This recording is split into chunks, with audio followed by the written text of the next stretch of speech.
কারণ নামাজ পড়ি, ওদিক দিয়ে সুদের ব্যবসা করি, আমি অন্ধকার পথে জীবন পরিচালনা করতেছি। নামাজ পড়ি, আমি ঘুষের কারবার করি, আমি তো অন্ধকার পথে জীবন পরিচালনা করতেছি। নামাজ পড়ি, মানুষের উপরে জুলুম করি, আমি অন্ধকার পথে জীবন পরিচালনা করতেছি। তাহলে বোঝা গেল আমি সার্বিকভাবে আলোর পথে আসতে পারি নাই। এর জন্য সকল ক্ষেত্রে আমাকে অন্ধকারকে বাদ দিয়ে আলোর পথে আসার জন্য এই কোরআনটা হলো আমাদের গাইডলাইন। এর জন্য আল্লাহ তাআলা বলেছেন লিতুখরিজান নাস, মানুষদেরকে, আল্লাহ তাআলা মুসলমানদেরকে বলেন নাই যে কোরআন মুসলমানদেরকে আলোর পথে নিয়ে আসবে। বিষয়টা এরকম না। বিষয়টা হলো দুনিয়ার জমিনে যত মানুষ আল্লাহ তাআলা পাঠিয়েছেন সকলের জন্য এই কোরআনটা হলো হেদায়েত। যদি কোরআন অনুযায়ী জিন্দেগি পরিচালনা করতে চায় তাহলে অন্ধকার পথ থেকে যদি চলে আসতে পারে তাহলে তাকে আল্লাহ তাআলা এই কোরআনের মাধ্যমে হেদায়েত দিয়ে দিবে, যেটা যে কোনো ধর্মের, যে কোনো বর্ণের, যে কোনো গোত্রের মানুষই হোক না কেন। এর জন্য এই কোরআনটা হলো আমাদের জীবন পরিচালনার বিধান। এই কোরআন আমাদেরকে আল্লাহ তাআলা দিয়েছেন আমাদের জীবনটা অন্ধকার পথ থেকে আলোর পথে নিয়ে আসার জন্য। এর জন্য কোরআনটা অনুসরণ করে আমরা চলব, আমাদের জিন্দেগি অতিবাহিত করব, তাহলে হয়তো আমরা উভয় জগতে চিন্তামুক্ত একটা জীবন আমরা নিতে পারবো। আর যদি আমরা শুধু নামাজ পড়ি কোরআন দিয়ে আর সব করি কোরআনের বাইরে, তাহলে আমরা কখনোই আলোর পথে আসতে পারবো না। তারপর দেখেন কোরআনটা কেমন একটা কিতাব। আমরা হয়তো অনেক সময় চিন্তা করি না, কি বাড়িতে পড়ি, চুমা দিয়ে তাকে ধুয়ে দিই, আমরা মনে করি না কোরআনটা কি জিনিস, কোরআনে কি দিয়েছে আল্লাহ তাআলা, কোরআন কত বড় একটা মর্যাদাপূর্ণ কিতাব, কোরআনে আল্লাহ তাআলা কি বিধিবিধান দিয়েছে সেটা আমরা চিন্তাও করি না। আমরা মনে করি কোরআন দিয়েছে ওই পড়ি আর চুমা দিয়ে ধুয়ে দিই। কোরআনে কি বলছে আল্লাহ তাআলা একবারও চিন্তা করে দেখলাম না।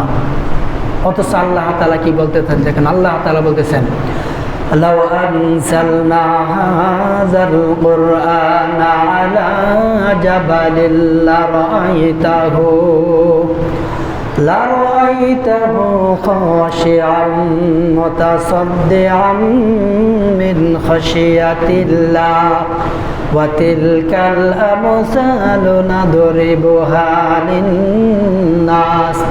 للناس لعلهم يتفكرون। আমার আল্লাহ তাআলা বিশ্ব নবীকে ডাক দিয়ে বলেন, নবী লাউ আনজালনা হাযাল কুরআন, ও বিশ্ব নবী শুনে রাখো এই কোরআনটা যদি আমি অবতীর্ণ করতাম আলা জাবালিল লারাইতাহু খাশিআন মুতাসাদ্দিআন মিন খাশিয়াতিল্লাহ, আমি যদি এই কোরআনটা বিশাল পাহাড়ের উপর আমি নাযিল করতাম, ও বন্ধু তুমি দেখতা পাহাড়টাই কোরআনটা নাযিল করার কারণে ভয়ে ফেটে চৌচির হয়ে যাচ্ছে। শুধু তাই নয়, ওয়াতিলকাল আমসালু নাদরিবুহা লিন্নাস লাআল্লাহুম ইয়াতাফাক্কারুন, আমি এই দৃষ্টান্ত, আমি এই উপমা মানুষের জন্য উপস্থাপন করেছি এই জন্য মানুষ যেন নিজেকে নিয়ে দুনিয়ার জমিনে চিন্তা ফিকির করতে পারে। তার মানেটা হলো আমার আল্লাহ তাআলা বোঝাতে চাচ্ছেন এই কোরআনের মধ্যে আল্লাহ তাআলার এমন বরত্বের কথা বর্ণনা করা হয়েছে, আল্লাহ তাআলার মহত্বের কথা বর্ণনা করা হয়েছে।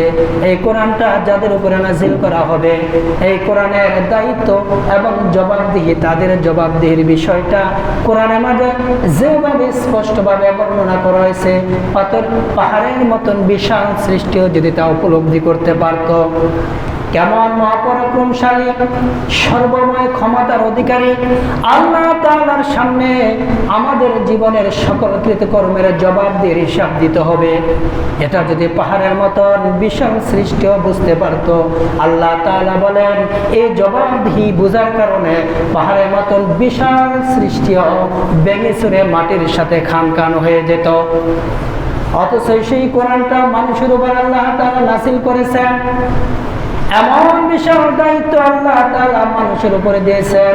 সেই মানুষ কোরআনটা বোঝে, কোরআনটা পড়ে, কোরআনটা শোনে, কিন্তু মানুষের কোনো উপলব্ধি হচ্ছে না, মনে হচ্ছে নিষ্পাপ অনুভূতিহীন একটা পাথরের মতন মানুষ। মানুষ মনেই করেছে না যে আল্লাহ তাআলার সামনে দুনিয়ার সকল কৃতকর্মের জবাবদিহি একদিন আল্লাহ তাআলার সামনে আমাদেরকে দিতে হবে। এই যে চিন্তা, এই যে উপলব্ধি, এই কোনো উপলব্ধি মানুষ করতেছে না। অথচ আল্লাহ তাআলা বলেন যদি পাথরের উপর আমি নাজিল করতাম, পাহাড়ের উপর আমি নাজিল করতাম, তাহলে এই যে জবাবদিহির যে কথাটা, দায়িত্বের যে কথাটা, কেমন পরাক্রমশালী আল্লাহ তাআলার সামনে জবাবদিহি করতে হবে, এই ভয়ে বিশাল পাহাড় ভেঙে চড়ে খান খান শেষ হয়ে যেত। কিন্তু মানুষ সেটা উপলব্ধি করে না।